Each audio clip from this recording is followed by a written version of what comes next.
कहानी की शुरुआत में दिखाया जाता है कुछ एस्ट्रोनॉट्स मार्स की मिट्टी पर रिसर्च कर रहे होते हैं, लेकिन तभी उन्हें इन्फॉर्मेशन मिलती है कि मार्स पर बहुत बड़ा तूफान आने वाला है और उन्हें अपने मिशन को वहीं रोकना होगा और जितनी जल्दी हो सके उन्हें अपने फ्लाइंग ऑब्जेक्ट तक पहुंचना है। और वह सभी एस्ट्रोनॉट्स अपने फ्लाइंग ऑब्जेक्ट की तरफ बढ़ने लगती हैं और उन्हीं में से एक एस्ट्रोनॉट जिसका नाम बोटनी होता है, उससे कोई चीज़ टकरा जाती है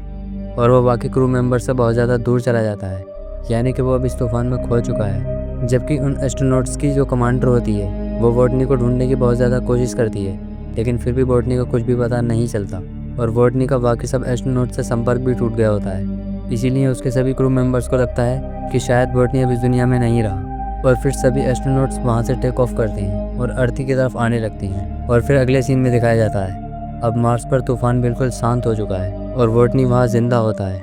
लेकिन उसके पेट में एक रोड चली गई होती है और फिर वो किसी तरह उठकर अपने कैंप में आ जाता है जो उन्होंने रिसर्च के समय लगाया था। और फिर वो अपने पेट से उस रोड को निकाल लेता है, लेकिन बोटनी अब किसी से संपर्क नहीं कर सकता क्योंकि संपर्क करने के जितने भी इक्विपमेंट्स थे वो सब तूफान आने की वजह से ख़राब हो चुके हैं और बोटनी बिल्कुल अकेला मार्स पर फंस चुका है। और अब बोटनी को 4 साल वहाँ मार्स पर इंतज़ार करना होगा क्योंकि नासा का अगला मिशन 4 साल बाद है। लेकिन नासा के मिशन का जो प्रोजेक्ट है वो बोटनी की लोकेशन से 3200 किलोमीटर दूर उतरेगा और तब बोटनी को वहाँ पहुँचना होगा। लेकिन बोटनी के सामने एक बहुत बड़ी मुसीबत ये होती है कि उसके पास इतना खाना नहीं होता जिससे वो 4 साल तक मार्स पर जिंदा रह सके और अब उसको किसी भी तरह से 4 साल तक का खाना अरेंज करना होगा, वरना वो मार्स पर ही भूख से मारा जाएगा। फिर अगले सीन में दिखाया जाता है बोटनी के पास कुछ आलू होती हैं और वो उन आलूओं से वहाँ खेती करना चाहता है और बोटनी एक बोटनिस्ट है जिससे उसे पता होता है कि खेती करने के लिए उसे किन किन चीज़ों की ज़रूरत पड़ेगी। लेकिन मार्स के एनवायरनमेंट के हिसाब से वहाँ खेती करना बहुत ज़्यादा मुश्किल है क्योंकि मार्स पर पानी नहीं है। लेकिन बोटनी एक जगह मिट्टी को इकट्ठा करता है और उस मिट्टी में आलू लगा देता है, लेकिन अब उसे बहुत सारे पानी की ज़रूरत है और बोटनी को पता होता है कि पानी को कैसे बनाया जाता है। हाइड्रोजन में ऑक्सीजन मिलाकर उसे जलाने पर पानी बनता है और फिर वो वहाँ पानी बनाने की तैयारी करता है, लेकिन तभी वहाँ ब्लास्ट हो जाता है। दरअसल वो अपने शरीर से निकलने वाले ऑक्सीजन को कैलकुलेट नहीं करता, जिसकी वजह से ऑक्सीजन की मात्रा बहुत ज़्यादा हो जाती है और इसी वजह से ब्लास्ट होता है। लेकिन वो एक बार फिर से कोशिश करता है और इस बार वो कामयाब हो जाता है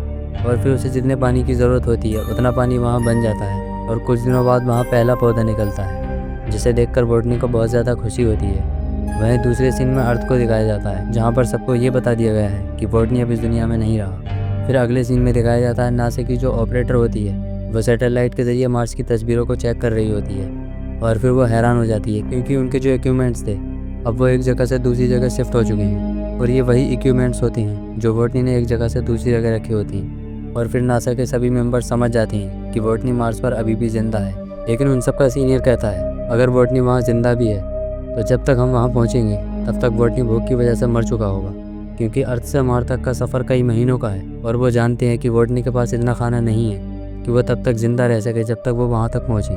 और फिर अगले सीन में मार्स को दिखाया जाता है जहाँ अब 70 दिन पूरे हो चुके हैं और बोटनी वहाँ हिसाब लगाता है कि नासा का अगला मिशन जो 4 साल बाद मार्स पर उतरेगा और वो भी 3200 किलोमीटर दूर, उसे वहाँ पहुँचना है। और बोटनी के पास जो गाड़ी होती है वो एक दिन में सिर्फ 35 किलोमीटर दूर ही चल सकती है और फिर गाड़ी को रिचार्ज करना होगा और उसका ये सफ़र 50 दिनों तक चलेगा। वहीं अर्थ पर बोटनी के पास खाना पहुँचाने की तैयारी चल रही होती है, लेकिन वो खाना बोटनी तक 1 साल में पहुँचेगा। वहीं मार्स पर उस आलूओं की खेती को दिखाया जाता है जो बोटनी ने उगाई है और वो खेती बहुत ज़्यादा अच्छे से उग चुकी है और अब वो इन आलूओं को निकाल लेता है और छोटे आलू वापस लगा देता है। लेकिन बोटनी जानता है कि वो यहाँ कितनी भी कोशिश कर ले और कितने भी आलू उगा ले, लेकिन वो मार्स पर ज़्यादा समय तक ज़िंदा नहीं रह सकता। और अब वो ऐसी जगह जाने लगता है जहाँ पर एक बहुत पुराना फाइंडर है जिसकी मदद से वो नासा से संपर्क कर सकता है और वो उस फाइंडर तक पहुँच जाता है। वहीं अर्थ से नासा की टीम जो सैटेलाइट के ज़रिए बोटनी पर नज़र रख रही होती है वो समझ जाते हैं कि बोटनी फाइंडर की मदद से उनसे संपर्क करना चाहता है और फिर बोटनी नासा से संपर्क करने में कामयाब हो जाता है, जिससे वो बहुत ज़्यादा खुश होता है और अब बोटनी नासा से मैसेज के थ्रू बात कर सकता है। वहीं नासा की टीम बोटनी से कहती है कि हम तुम्हारे लिए सभी ज़रूरत का सामान और खाना भेज रहे हैं और अब नासा की टीम बोटनी के क्रू को भी बता देती है कि बोटनी मार्स पर अभी भी जिंदा है। ये सुनकर सभी क्रू मेंबर्स बहुत ज़्यादा खुश हो जाती हैं, लेकिन उन्हें इस बात का दुख भी होता है कि वो बोटनी को अकेला छोड़ा है। और फिर अगले सीन में दिखाया जाता है जहाँ बोटनी ने फसल उगाई होती है वहाँ बहुत बड़ा ब्लास्ट हो जाता है जिससे बोटनी की सारी फसल बर्बाद हो जाती है और अब वो दोबारा फसल नहीं उगा सकता क्योंकि जो एनवायरनमेंट उसने वहाँ बनाया होता है वह सब ब्लास्ट की वजह से तबाह हो चुका है। लेकिन अभी भी बोटनी के पास इतने आलू नहीं होते जिन्हें खाकर वो तब तक जिंदा रह सके जब तक अर्थ से उसके पास मदद पहुंचेगी। इसीलिए नासा की टीम बोटनी से कहती है तुम्हें अब कम से कम खाना होगा, यानी कि बोटनी जो खाना एक दिन में खाता था अब उसको वो खाना 3 दिन तक खाना होगा। वहीं दूसरी तरफ नासा को दिखाया जाता है जो लॉन्च की पूरी तैयारी कर लेता है और फिर वो प्रोजेक्ट वहाँ से टेक ऑफ करता है। लेकिन थोड़ी दूर जाने के बाद उसमें बहुत बड़ा ब्लास्ट हो जाता है और जब ये बात बोटनी को पता चलती है तो वो बहुत ज़्यादा टूट जाता है, क्योंकि बोटनी को ऐसा लगता है कि अब वो ज़िंदा नहीं बचेगा। और फिर वो नासा को एक मैसेज करता है। बोटनी कहता है कि मैं हार नहीं मान रहा हूँ और मुझे ये काम बहुत ज़्यादा पसंद है, और अगर मैं इस मिशन को करते टाइम मर भी गया तो मेरी मौत के पीछे एक नेक मकसद होगा। वहीं नासा भी अब पूरी तरह से टूट चुकी है, लेकिन फिर चाइना नासा की मदद करने का फैसला करता है और चाइना के पास स्पेस में जाने की पूरी तैयारी होती है। और फिर नासा चाइना के साथ लॉन्च की तैयारी करने लगता है और अब ये लॉन्च 28 दिनों बाद होगा। लेकिन वहीं पर एक लड़के को दिखाया जाता है जिसका नाम रिच होता है। वो नासा के डायरेक्टर से कहता है कि जो क्रू मार्स से आ रहा है हम उसको अर्थ की ग्रेविटी का इस्तेमाल करके वापस मार्स पे भेज सकते हैं, और जब क्रू हमारी अर्थ की ऑर्बिट में होगा हम उस तक सारी ज़रूरत का सामान पहुंचा देंगे।